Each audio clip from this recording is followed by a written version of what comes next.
선진국은 고도의 산업 및 경제 발전을 이룬 국가를 가리키는 용어로 그로 인해 국민의 발달 수준이나 삶의 질이 높은 국가들이 해당합니다. 선진국이 세계 경제에서 차지하는 비율은 국제통화기금 2015년 GDP 기준으로 총명목 GDP의 60.8%와 PPP GDP 42.9%를 차지합니다. 이 두 개 항목의 GDP가 모두 1조 달러 이상에 해당하는 10개의 선진국은 대한민국, 독일, 미국, 스페인, 영국, 오스트레일리아, 이탈리아, 일본, 캐나다, 프랑스입니다. 상위 선진국 10개국 중에 5개 국가가 유럽 국가입니다. 하지만 코로나19 사태는 소위 선진국이라고 불리는 유럽 국가들의 실상을 알 수 있게 되는 계기가 되었습니다. 감염병에 대한 정부의 대처, 의료, 방역 시스템, 국민들의 단결력과 원초적 국민성까지 뭐 하나 이렇다 하리만큼 대한민국 수준에 미치는 것들이 없었습니다. 그래 놓고는 한국의 대처는 독재라느니 진단키트는 품질이 어쩌고 저쩌고 훈수두기에 바쁜 모습을 보여 소위 선진국이라는 국가들의 모습에 실망감을 감추지 못할 수가 없었는데요. 그 중에서도 프랑스는 상황이 안 좋아지니 손가락질 할 때는 언제고 이제 와서는 전면적으로 한국 따라하기에 나서는 이중적인 모습까지 보이고 있습니다. 아니, 따라하면 누가 로얄티라도 받겠대요. 따라하라고 몇 번을 말했어요. 따라할 거면서 손가락질은 왜 합니까? 에휴, 선진국은 개뿔. 이제 한국 밑으로 선진국이라는 수식어 함부로 붙이지 맙시다. 이중적인 이들의 행태에 대해 지금 바로 자세히 알아보겠습니다. 팩트TV 팩트체크. 한국은 감시와 고발에 있어 세계 둘째 가는 나라. 지난달 비르지니 프라델이라는 프랑스 변호가가 언론 기고문을 통해 한 말입니다. 그는 코로나19와 확진자 동선 추적, 개인의 자유를 희생시키지 말라는 제목의 칼럼에서 한국의 코로나19 방역을 성공적이었다고 평가하면서도 한국은 개인의 자유라는 측면에서 본보기가 되는 나라가 아니라고 비판했습니다. 여기에 대해 프랑스 정부 과학자문위원인 감염병학자 드니 말비 박사도 한국의 시스템은 극단적으로 사생활 침해적이라고 말하기도 했습니다. 이처럼 디지털 개인정보를 활용한 방역에 부정적이었던 프랑스가 이동 제한령 해제를 앞두고 확진자 동선 추정용 애플리케이션을 도입하겠다고 밝혀 논란이 일고 있습니다. 게다가 스톱코비드라 불리는 이 앱의 도입을 추진하고 있는 인물이 어처구니 없게도 한국계 장관인 세드리고 프랑스 디지털 담당 국무장관이라는 사실이 밝혀져 앞에서는 한국을 비난한 프랑스인들이 뒤에서는 도움을 받고 있다는 모순에 논란이 가중되고 있습니다. 프랑스의 개인정보 보호기구인 국가정보자유위원회가 정부가 추진하는 스마트폰 기반 신종 코로나 바이러스 감염증 방역 방식에 대해 승인 결정을 내렸습니다. 프랑스 국가정보자유위원회는 보도 자료를 내고 현재가 예외적인 위기 상황임을 고려해 우리는 정부가 추진하는 방안이 몇 가지 조건을 충족한다는 전제로 개인정보 보호 규약에 부합한다고 판단한다고 밝혔습니다. 단 프랑스 국가정보자유위원회 측은 프랑스 정부가 밝히고 있는 것처럼 정부가 스톱 코비드 앱을 시민들이 자발적으로 내려받도록 하고 사용자의 익명성을 철저히 보장해야 한다는 전제 조건을 달았습니다. 잠시만요, 프랑스 분들. 한국 코로나 어플리케이션은 억지로 받아서 쓴답니까? 사용자의 익명성을 보장하지 않는답니까? 그냥 한국 거 그대로 따라하면서 프랑스는 한국이랑 다르다는 듯이 말하고 있어요. 지금 하시려고 하는 게 한국 거랑 똑같습니다. 그러면서 프랑스 측은 이 앱은 국가의 전체적인 보건 전략의 일환으로서 그 효과성이 충분히 입증될 때만 사용해야 한다. 예외적인 감염병 위기 상황에서 일시적으로 사용해야 한다는 점을 강조했습니다. 아울러 프랑스 정부의 앱을 사용하지 않는 사람들에게 대중교통 이용 금지 또는 코로나19 진단검사 차단 등의 불이익을 줘서는 안 된다고 강조했습니다. 그러니까 그 다 말씀하시는 게 한국에서 이미 하고 있는 거라고요. 한국에서는 불법 체류 외국인들까지에게도 코로나19 대응 지침 사례에 해당 시 내국인과 동일한 검사 비용 무료 및 확진 시 치료비 무료 적용됩니다. 어디다 대고 인권 타령하시는 거예요. 팩트체크 좀 하고 칼럼 좀 씁시다. 이런 가운데 한국계 디지털 담당 국무장관을 앞세워 한국 따라잡기에 나선 프랑스가 정부 차원에서 한국 한국을 모범국가로 인정하는 문서까지 등장했다고 합니다. 프랑스 상원의 제1당인 공화당이 한국의 코로나19 대처를 모범 사례로 평가하고 있고 한국에서 교훈을 얻어야 한다는 내용의 보고서를 발표했습니다. 프랑스 상원 공화당 그룹은 최근 작성한 코로나19 감염병 관리의 모범 사례 한국이라는 보고서에서 한국은 올해 2월 코로나19가 세계에서 중국 다음으로 심각한 나라였지만 현재 국경 통제나 국민의 이동 제한 없이도 감염병을 통제하고 있다며 한국이 2002년부터 2003년 사스와 2005년 메르스 사태 당시 루머를 일으키고 패닉을 초래했지만 이번에는 질병관리본부의 브리핑과 질의응답에서 보듯이 투명한 전략을 택했다고 소개했습니다. 이어 프랑스 상원 의원들은 한국인들의 시민의식에 주목했습니다. 보고서는 정부가 본격적으로 코로나19 대처에 나서기도 전에 시민들이 바이러스의 심각한 위험성을 인식하고 자가격리에 자발적으로 협조하는 등의 공동체 의식이 자리했다고 전했습니다. 이어 한국은 이런 종류의 위기에 당면하면 공동체 정신을 발현한다면서 정부의 대책과 방역망이 제대로 작동할 수 있었던 것도 시민들의 이런 공동체 정신에 기인한다고 평가했습니다. 상원 공화당 그룹은 한국이 세계에서 가장 정보망이 잘 구축된 IT 강국이라는 점에도 주목했습니다. 보고서는 한국은 전 국민의 97%가 4G, 5G망에 연결돼 있다면서 사태 초기 코로나19와 관련한 공공 데이터를 모든 스타트업에 개방해 관련 프로그램이나 애플리케이션의 개발도 추동했다고 소개했습니다. 보고서는 여기에 더해 질병관리본부의 적극적인 정보 공유가 한국인들에게 정부가 얼마나 투명한지를 나타내는 척도로 기능할 뿐 아니라 이동 제한 등 봉쇄 조치의 대안으로 인식되고 있다고 소개했습니다. 보고서는 프랑스도 마스크 착용이 보편화되도록 조치하고 PCR 검사를 광범위하게 시행해야 하며 추적 모바일 애플리케이션을 도입해 감염자와 접촉한 사람들을 파악하는 것이 필요하다는 제안으로 끝을 맺었습니다. 한마디로 한국을 따라하자는 것입니다. 뒤늦게 부랴부랴 한국 따라하기에 나선 프랑스에 대한 한국 네티즌들의 반응은 한국은 감염자들만 격리했지만 니들은 국민 전체를 격리했잖아. 그래놓고 개인의 자유를 논하더라. 지금이라도 따라해서 다행이네. 다른 나라에서는 아직도 하루에 수천 명의 확진자가 생기고 있는데 이렇게 예방이 잘 되고 있는 나라에 살고 있다니 매우 자랑스럽다. 의료진 분들과 119 분들, 다양한 분들도 계셨지만 시민분들도 사회적 거리두기에 잘 참여해 주셨기에 지금의 결과가 나온 것 같습니다. 이를 보면 너무 기분이 좋네요 등의 반응을 보였습니다. 실제로 K-방역은 K-팝, K-푸드에 이어 새로운 한류의 장르를 개척해 나가고 있습니다.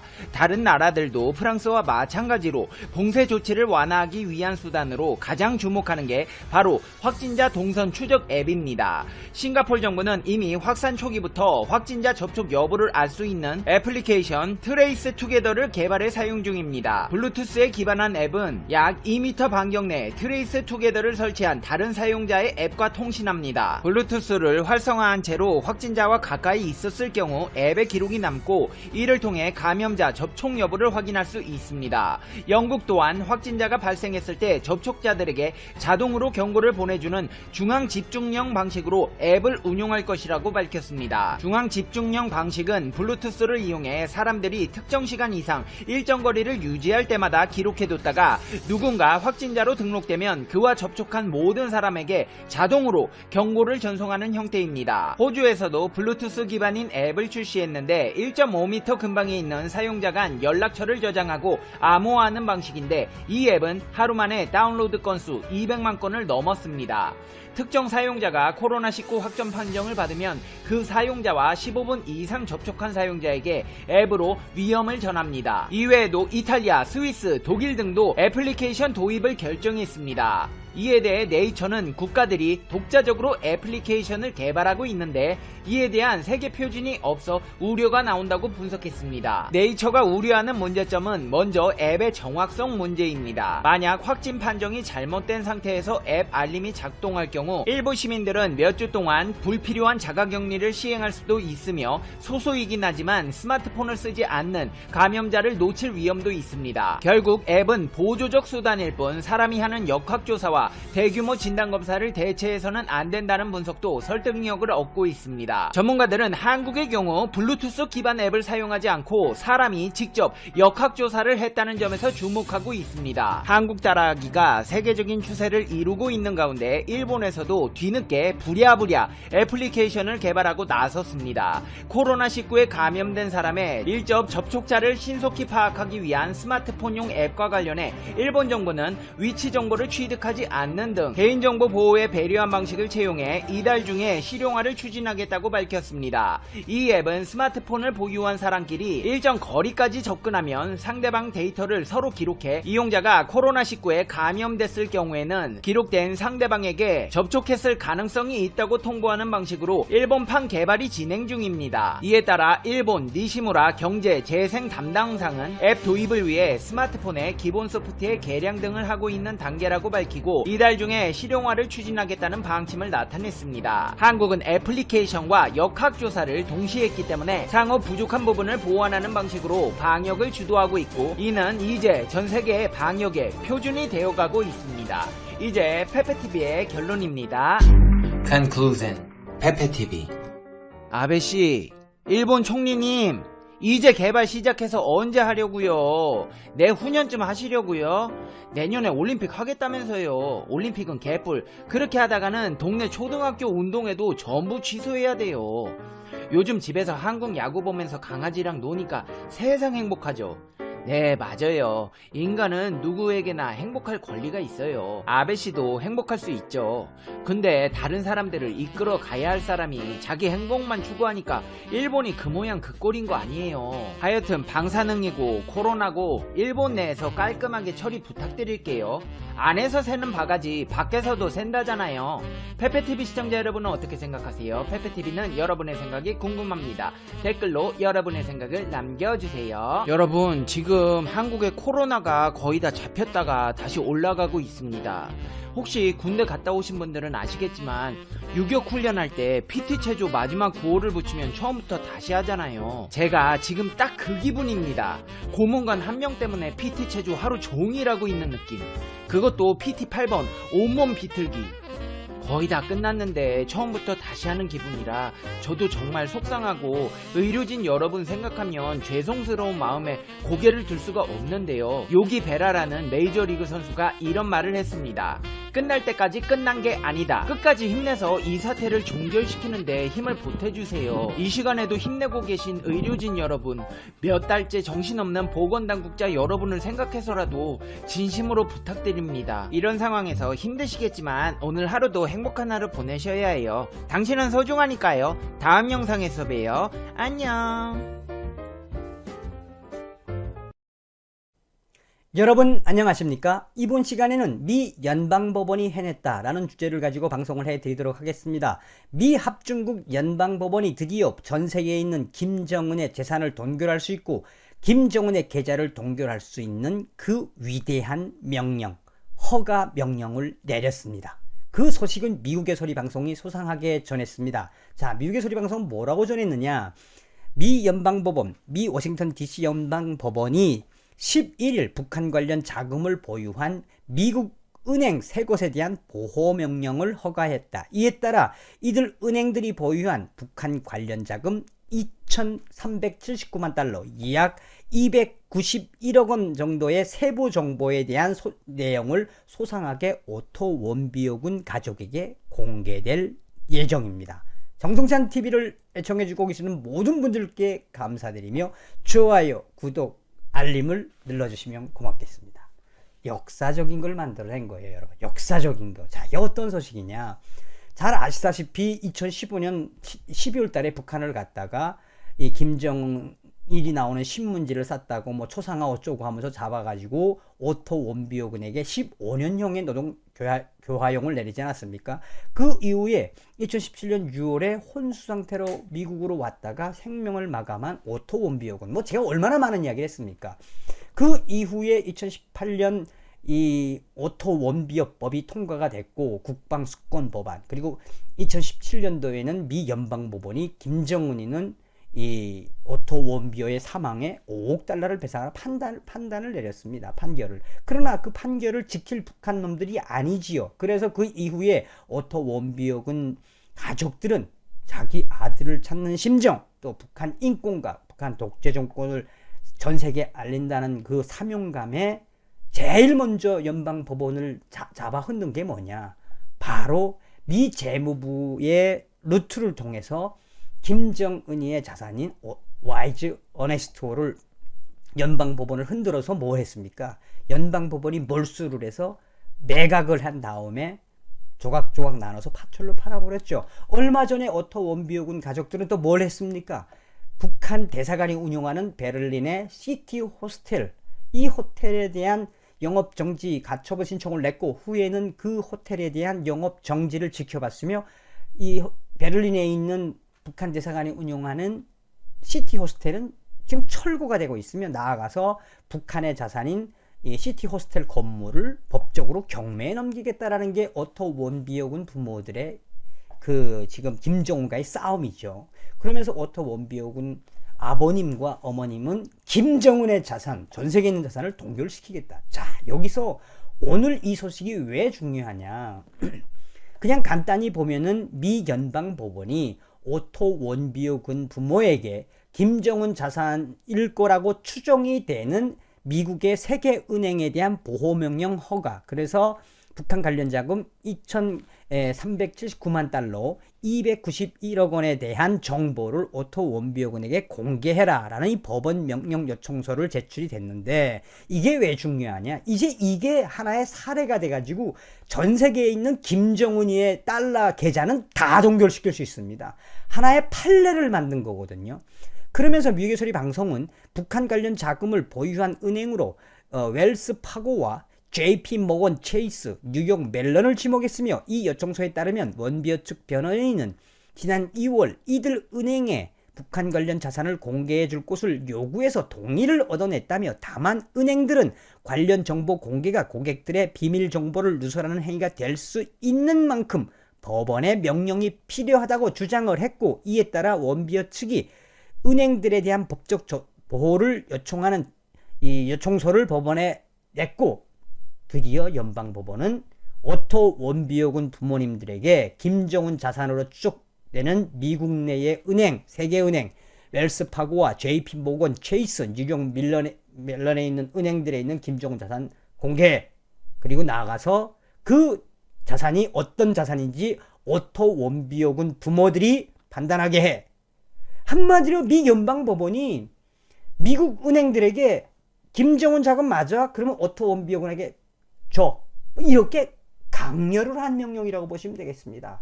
그러니까 법치주의 국가인 미국에서 모든 건 설사 그게 김정은 자산이라 할지라도 미국 계좌에 들어온 거는 실질적으로 육하 원칙에 따라서 김정은의 자산인지 아닌지 밝혀내기 전에는 동결하기가 어려운 게 현실입니다. 그런데 오토 원비오군 부모들은 주구장창 우리가 그걸 김정은 자산인지 북한 자산인지 우리가 파악하겠다 라고 해서 지금 이 미 연방법원 워싱턴 DC 연방법원에 허가를 받은 거예요. 위대한 거를 한 겁니다. 아주 기가 막힌 거에 한 거예요.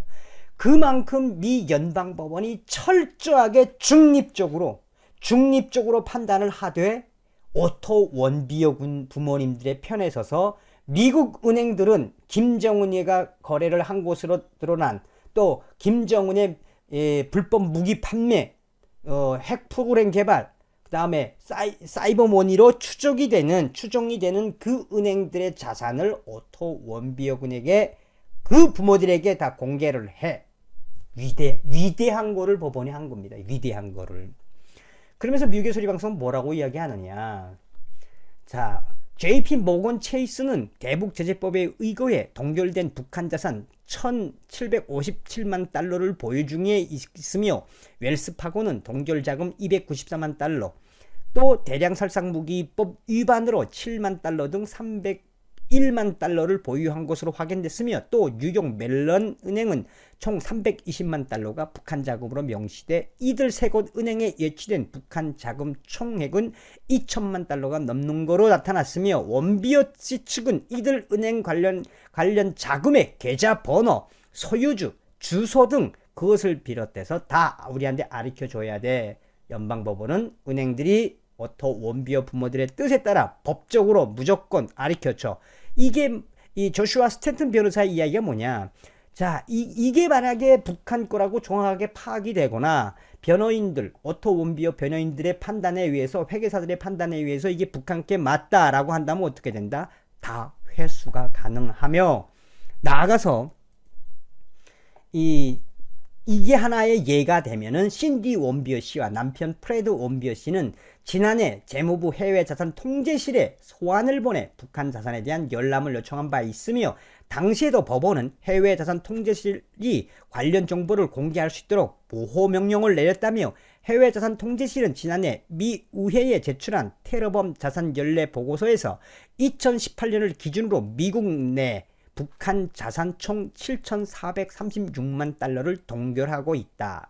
기가 막히죠. 기가 막히죠, 여러분. 자, 서두에도 이야기한 것처럼 자식을 가슴에 묻은 오토 원비어군의 부모들은 얼마나 가슴 아프겠습니까? 그러나 오토 원비어군의 한과 오토 원비어군 부모들의 노력에 의해서 드디어 미 연방법원이 김정은의 자금, 또 북한 것으로 추정될 수 있는 모든 전 세계의 미국 은행은 앞으로 오토 원비어군 부모들의 요청이 있으면 재산을 다 까야 된다. 무슨 이야기입니까? 이게 판례가 돼서 북한과 거래하는 김정은의 자금이라고 추측되는 김정은의 비밀 계좌, 이런 것들도 이제 앞으로 이 판례에 따라서 다 들여다볼 수 있다는 겁니다. 드디어 미 연방법원이 오토 원비어군의 한과 오토 원비어 부모들의 한을 풀어주는 그 멋있는 위대하고 역사적인 명령을 내렸습니다. 땡큐 USA, 땡큐 미 연방법원.